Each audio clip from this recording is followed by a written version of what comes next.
अस्सलाम वालेकुम, मेरा नाम डॉक्टर अवैस अनवर है और हम डिस्कस करने जा रहे हैं 2009 का इंटीरियर सिविल का paper.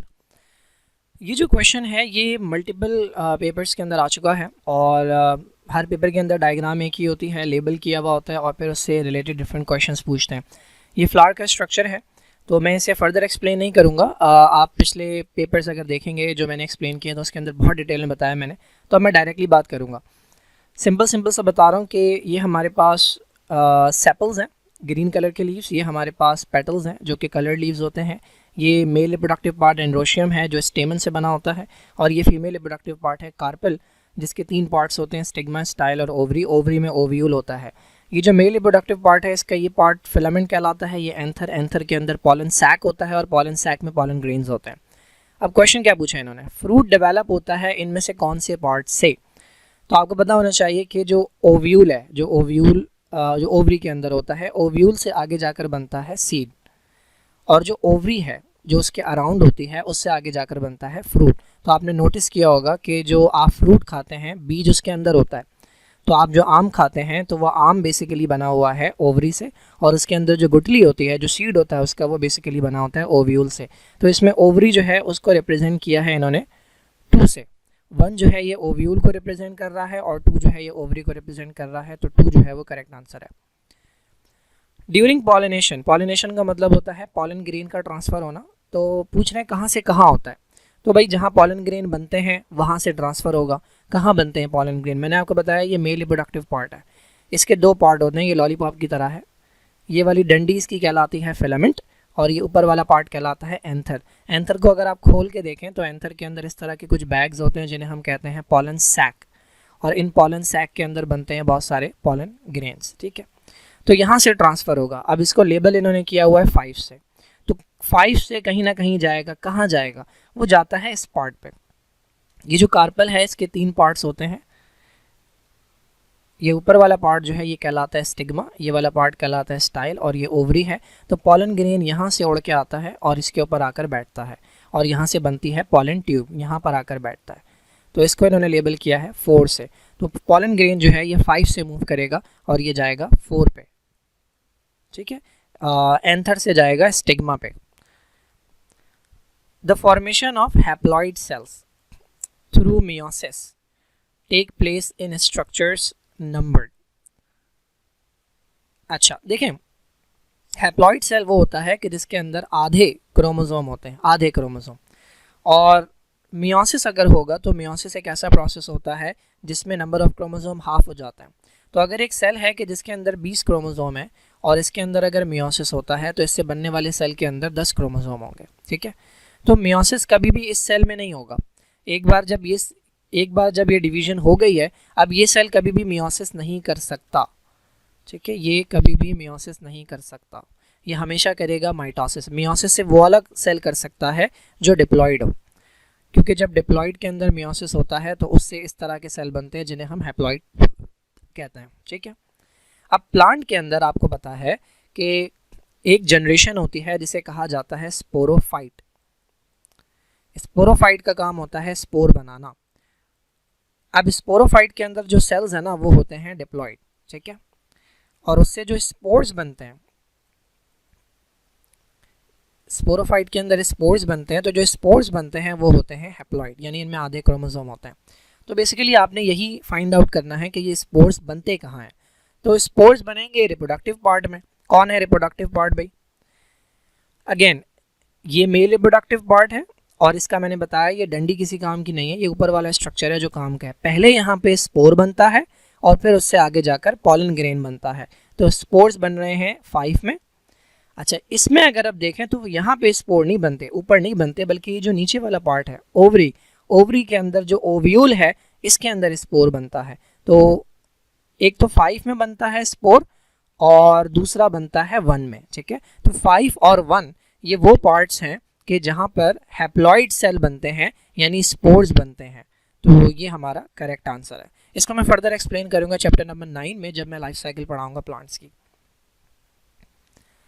Example of cnidarians include all except. तो ये 5 इन्होंने दिए हुए यहाँ पे। इसमें इन्होंने पूछा है कि भाई निडेरियंस कौन है और कौन नहीं है। एक इनमें से ऐसा है जो निडेरियन नहीं है। तो अगर आपने थोड़ा सा भी किंगडम एनिमेलिया के ऊपर गौर किया होगा तो आपको ये नाम ईजिली नज़र आएगा। आपको बाकी पता हो ना पता हो, लेकिन ये वाला नाम आपको पता होगा। पहला जो फाइलम है जिसका नाम है फाइलम पॉरीफेरा, उन्हें कहा जाता है स्पंजिस, और ये वो मेंबर्स हैं जो अलग फाइलम से बिलोंग करते हैं, जबकि फाइलम निडेरिया जो है ये दूसरा फाइलम है। तो जाहिर है जब ये दूसरा फाइलम है तो ये उसके मेंबर्स नहीं हो सकते। स्पंजिस जो हैं, चलें इनको छोड़ें। निडेरियंस की अगर हम बात करें तो निडेरियंस की कुछ प्रॉपर्टीज़ मैं डिस्कस कर लेता हूँ। जो फाइलम निडेरिया के मेंबर होते हैं इनको निडेरियन इसलिए कहा जाता है क्योंकि इनके जो टेंटिकल्स होते हैं, अगर आपने हाइड्रा को देखा हो तो हाइड्रा के पास ये टेंटिकल्स होते हैं। इन टेंटिकल्स में एक ख़ास तरह के सेल्स होते हैं जिन्हें हम कहते हैं नीडोब्लास्ट। ये नीडोब्लास्ट बेसिकली इनके शिकार को पैरालाइज करने के काम आते हैं। दैट इज़ वाई इन्हें निडेरियंस कहा जाता है। इनका एक और नाम भी है, इन्हें सीलेंट्रेट्स भी कहते हैं। क्यों? क्योंकि इनकी बॉडी के अंदर आपको एक अदद स्पेस नज़र आती है जहाँ पे खाना वाना डाइजेस्ट होता है, ये स्पेस कहलाती है सीलेंट्रॉन। तो ये भी एक इम्पॉर्टेंट बात है। अगर इनकी सिमेट्री की बात की जाए, शेप की बात की जाए, तो इन्हें आप ऐसे काटें ऐसे काटें, ये बराबर कटते हैं, ठीक है, ऊपर से आ रहे हैं नीचे की तरफ। तो चाहे इस प्लेन पे काटें या इस प्लेन पे काटें, ये हमेशा इक्वल हाफ में डिवाइड होते हैं, तो ये रेडियली सिमेट्रिकल कहलाते हैं। अगर इनकी बॉडी की लेयर्स की बात करें तो इनमें सिर्फ 2 लेयर्स होती हैं। ये वाहिद फाइलम है कि जिनमें 2 लेयर्स होती हैं। एक इनके अंदर एक्टोडर्म होती है और एक इनके अंदर एंडोडर्म होती है, और इसके दरमियान में एक नॉन लिविंग मटेरियल होता है जिसे हम मिजोग्लिया कहते हैं। तो ये जो कॉरल्स हैं या ये जो जेलीफिश हैं या ये जो हाइड्रा है या सी एनिमन, ये चारों इसकी एग्जाम्पल के अंदर आता है। इसके अंदर आपने पढ़ा होगा 2 तरह के शेप्स भी पाए जाते हैं। एक ये सिलेंडर जैसा है, ये पॉलिप कहलाता है, और एक अम्ब्रेला शेप होता है। जो जेलीफिश है वो अम्ब्रेला शेप वाले में आती है, ये मेडुसा कहलाता है। तो पॉलिप और मेडुसा के अंदर एक फ़र्क तो ये होता है कि इनका शेप चेंज होता है। दूसरा फ़र्क ये होता है कि इसका माउथ ऊपर है, इसका माउथ नीचे होता है, इसके टेंटिकल्स ऊपर है, इसके टेंटिकल्स नीचे होते हैं। ये ससाइल होते हैं, एक जगह रहकर ज़िंदगी गुजारते हैं। ये मोटाइल होते हैं, ये मूव करते हैं। Now which of the following negates Lamarck's theory. Negates का मतलब यह है कि वो कौन सी चीज़ है जो लेमार्क्स की थ्योरी के अगेंस्ट है, यानी लेमार्क की थ्योरी को फॉलो नहीं करती या सपोर्ट नहीं करती।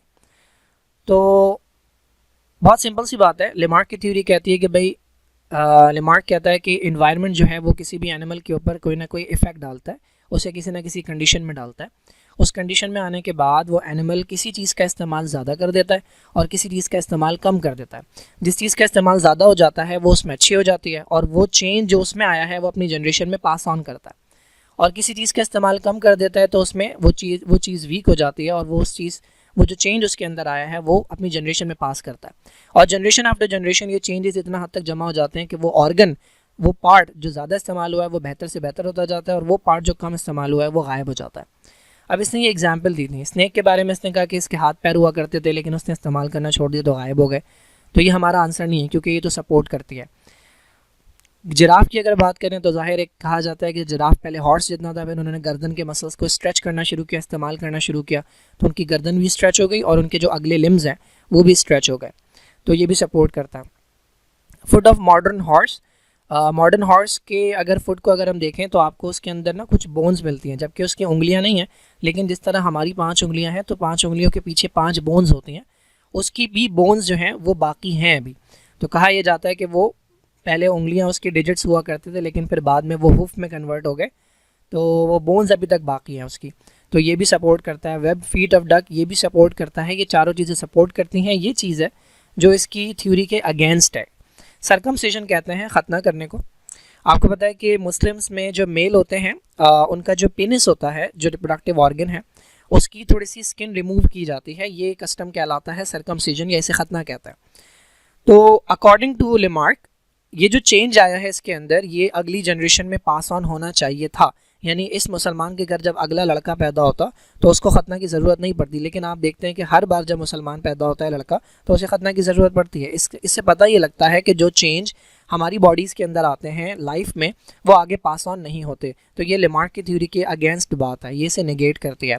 ये बिल्कुल इसी तरह है कि जैसे लड़कियां कान छिदवाती हैं, नाक छिदवाती हैं, लेकिन उनके बच्चों के अंदर कान में और नाक में सुराख नहीं होते। किसी की किडनी अगर रिमूव कर ली जाए तो ऐसा नहीं है कि उसके बच्चा एक किडनी के साथ पैदा होगा।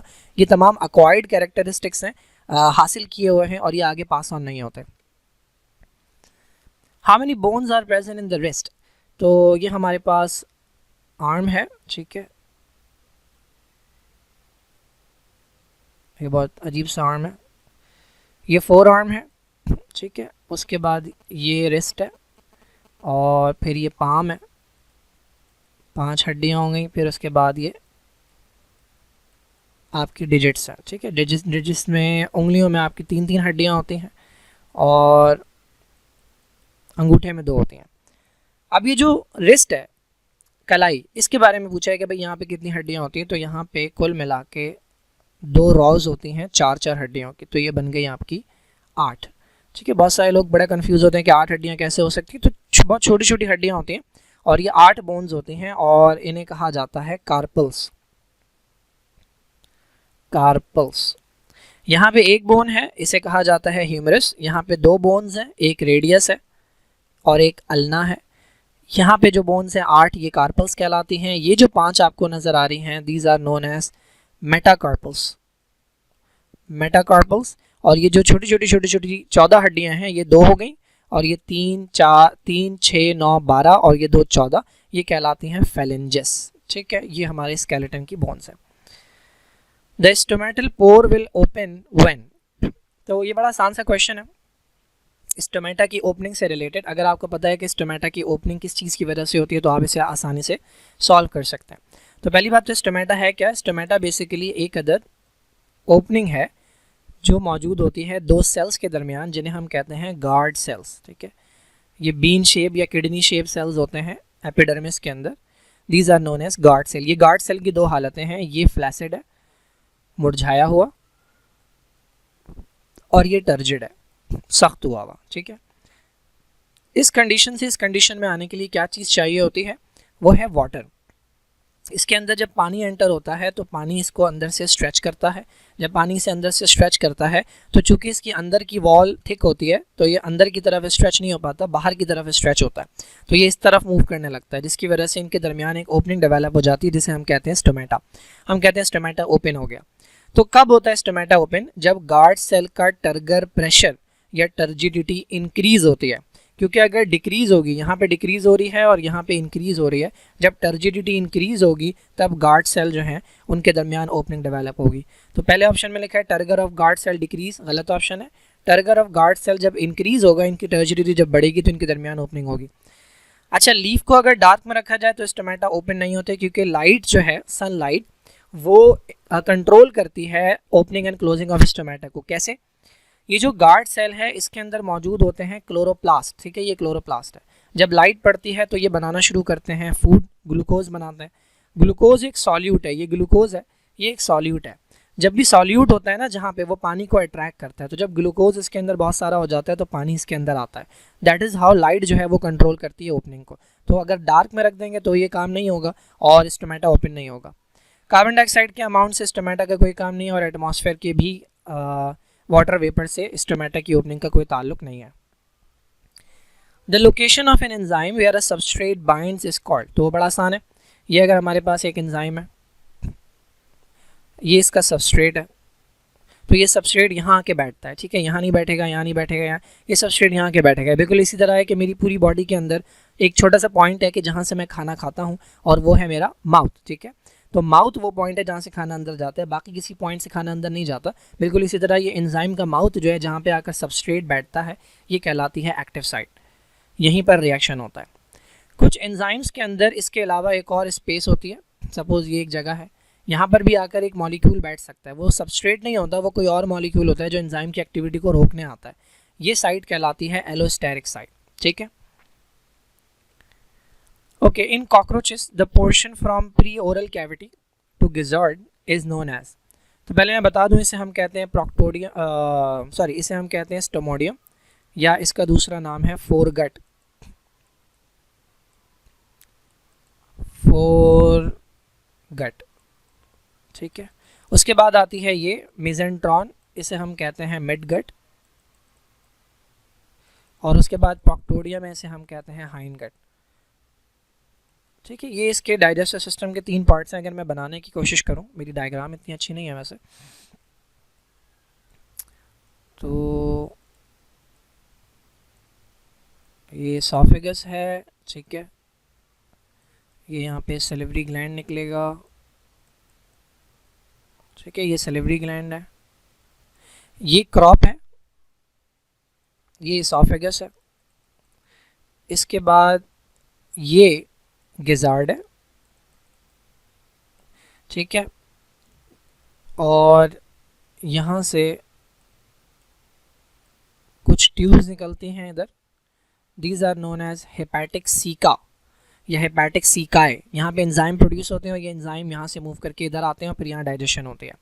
तो यहाँ तक का पार्ट, ऊपर से लेकर यहाँ गिजार्ड तक का पार्ट जो है ये कहलाता है फोर गट, या इसे स्टोमोडियम भी कहते हैं। स्टोमा का मतलब ना माउथ होता है, तो स्टोमोडियम जो है ये पहला पार्ट है।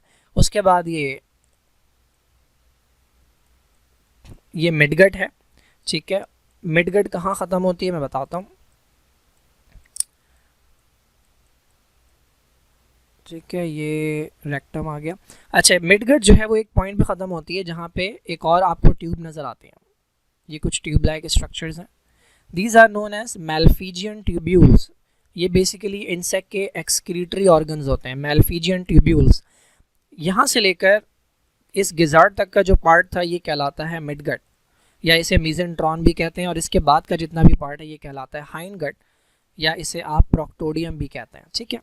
इसके अंदर इलियम होता है छोटा सा, फिर कोलॉन होता है, फिर रेक्टम होता है। तो ये बेसिकली इसका रिप्रोडक्टिव सिस्टम है, और रिप्रोडक्टिव कह रहा हूँ, डाइजेस्टिव सिस्टम है। चलो भाई, मैक्सिला और मैंडिबल जो है ये इसके माउथ के पार्ट्स होते हैं। जिस तरह हमारा अपर जॉ होता है ना, जिसमें ऊपर वाले दांत होते हैं, और लोअर जॉ होता है जिसमें नीचे वाले दांत होते हैं, बिल्कुल इसी तरह इसके पास भी माउथ पार्ट्स होते हैं जो फूड को कैप्चर करने के काम आते हैं। Okay, if one ribose molecule was bonded to one adenine molecule and one phosphate molecule we would have, देखें ये बड़ा अच्छा सवाल है। पहली बात तो राइबोसोम को काट दें, क्योंकि राइबोसोम का ताल्लुक जो है वो इन चीज़ों से नहीं होता। राइबोसोम बेसिकली प्रोटीन से बना होता है, और इसके अंदर कुछ अमाउंट आरएनए का होता है, ठीक है। तो राइबोसोम के बारे में बात नहीं हो रही। ये तीनों रिलेटेड हैं, क्यों? क्योंकि ये तीनों न्यूक्लिक एसिड की कैटेगरी के अंदर आते हैं। यहाँ पर जो बात हो रही है भाई, ये मॉलिक्यूल है राइबोस का। राइबोस आपको पता है 5 कार्बन वाला कार्बोहाइड्रेट होता है। तो ये 4 कार्बन हो गए, ये 5वां कार्बन हो गया, यहाँ पे ऑक्सीजन लगा हुआ है। ये राइबोस है, C5H10O5, ये इसका फॉर्मूला होता है। अब ये कह रहे हैं कि अगर राइबोस मॉलिक्यूल के अंदर एक मॉलिक्यूल लगा हो एडेनिन का, एडेनिन बेसिकली होता है नाइट्रोजनस बेस, ठीक है, नाइट्रोजनस बेस होता है एडेनिन, और वो लगता है कार्बन नंबर 1 पे। तो यहाँ पर लगा हुआ है एडेनिन, और इसके साथ लगा हुआ है एक फॉस्फेट। फॉस्फेट जो लगता है वो 5वें कार्बन पे लगता है, तो यहाँ पे लगा हुआ है फॉस्फेट। अब अगर आपने थोड़ा सा भी न्यूक्लिक एसिड पढ़ा है, या मेरी अगर वीडियो देखी है जो मैंने न्यूक्लिक एसिड पर बनाई है, तो आपको पता होगा कि ये जो स्ट्रक्चर बना है ये बना है एक न्यूक्लियोटाइड का, ठीक है। ये न्यूक्लियोटाइड का है, और ये ऐसा न्यूक्लियोटाइड है जो आरएनए में पाया जाएगा। क्यों? क्योंकि इसमें जो 5 कार्बन वाला कार्बोहाइड्रेट है उसका नाम है राइबोस। अगर ये कहते हैं डीऑक्सी राइबोस, तो ये डीएनए का न्यूक्लियोटाइड होता है। लेकिन फिलहाल हमने बस इतना पता लगाना है कि ये न्यूक्लियोटाइड है। मज़े की बात क्या है, मैंने क्यों कहा ये इंटरेस्टिंग क्वेश्चन है। देखें, अगर ये कहते हैं कि राइबोस है, एडेनिन है, लेकिन एक फॉस्फेट नहीं है बल्कि 2 फॉस्फेट है, एक और फॉस्फेट लगा दूं मैं यहाँ पे, अब ये न्यूक्लियोटाइड तो होता, लेकिन ये खास तरह का न्यूक्लियोटाइड होता है जिसे मैं कहता है एडीपी। क्योंकि जो एडीपी है उसमें एडेनिन होता है और 2 फॉस्फेट होते हैं। और अगर ये कहते हैं कि राइबोस है, एडेनिन है और 3 फॉस्फेट है, अब भी ये न्यूक्लियोटाइड होता, लेकिन अब मैं न्यूक्लियोटाइड के बजाय ये वाला ऑप्शन सेलेक्ट करता एटीपी, क्योंकि एटीपी का जो मॉलिक्यूल है उसका स्ट्रक्चर भी ऐसा ही होता है। उसमें भी एक शुगर होता है, एडेनिन लगा होता है, लेकिन बजाय एक फॉस्फेट के उसके अंदर 3 फॉस्फेट होता है। तो चूंकि इन्होंने एक फॉस्फेट कहा है तो ये सिंपल न्यूक्लियोटाइड है। अगर ये 2 कहते तो ये एडीपी का स्ट्रक्चर होता। अगर यहाँ पे एडेनिन होता, अगर मैं यहाँ पे ग्वानिन लगा दूं, अब ये एडीपी एटीपी हो ही नहीं सकता, अब ये सिर्फ और सिर्फ न्यूक्लियोटाइड होगा, ठीक है। तो ये बड़ा इंटरेस्टिंग सा क्वेश्चन है।